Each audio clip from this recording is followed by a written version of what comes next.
Alright guys, this is serious stuff we're dealing with here today. This week, the first confirmed case of Ebola was diagnosed in the United States, marking a disturbing development in the weeks-long battle to contain a potentially devastating outbreak. Understandably, this news has many people on edge. However, most of what the average person knows about viral outbreaks comes from the movies. Not exactly a reliable source of information. So luckily for you, we're here to remind you that not every horrible outcome you can imagine will actually take place while we struggle to stamp out Ebola.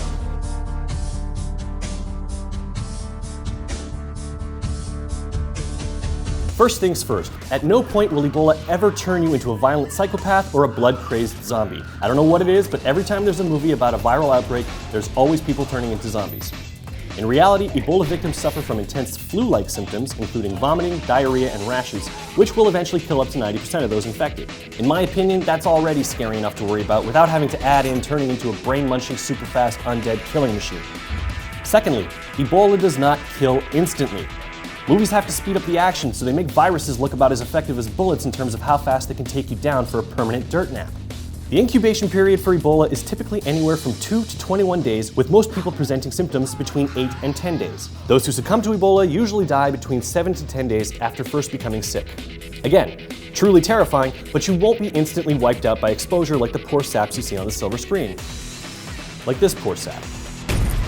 Okay, moving right along. Movies about viral outbreaks also tend to paint medical researchers as bumbling idiots who make bad call after bad call when it comes to fighting a deadly disease, or as cowboy mavericks willing to test experimental drugs on themselves if that's what it takes to save humanity, god damn it. Once again, a bit far-fetched. Medical facilities dealing with extremely contagious viruses are actually quite competent. For example, a centrifuge like the one seen here would never physically open unless it had stopped spinning completely, meaning a staffer getting infected like this would never happen. And testing a vaccine on yourself? For reals? What if it kills you? Oh great, now we're down another Ebola specialist. Never gonna happen. The trained medical professionals on the front lines of this disease are among the smartest, bravest people we have on our side. And fortunately for us, they are not idiots. Rather, they're our best chance of surviving. Have some respect, Hollywood. This next one happens far too often. What's that suspicious person who's been exposed to a deadly disease? You feel fine? Well, that's good enough for me. You can go home and infect your entire family with the plague now. Thanks! In the real world, if you go into a hospital and tell them you think you might have Ebola, you'll be instantly quarantined to reduce the chances of you wiping your filthy, infected hands all over public doorknobs and elevator buttons. There's no way you're just gonna walk out of there, no matter how good your lawyer is. Even if you're not aware that you were exposed to Ebola, you can bet that a team of professionals are on the hunt for you, and when they find you, they're gonna put you in a protective bubble. For the good of everyone. All the same, making a habit of washing your hands more frequently certainly can't hurt.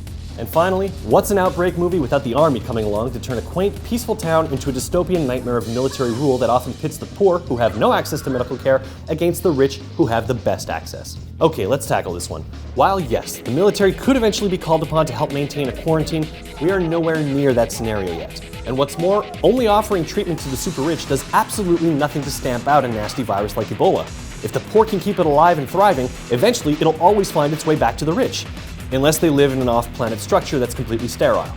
Which they don't. There's no question about it, Ebola is f***ing scary, but it's important not to let your imaginations run away with you. The doomsday scenarios Hollywood has prepared you for are probably nothing like what's gonna happen in real life. So get out there and enjoy your good health while you still have it, and stay tuned to AskMen for more coverage as this story develops.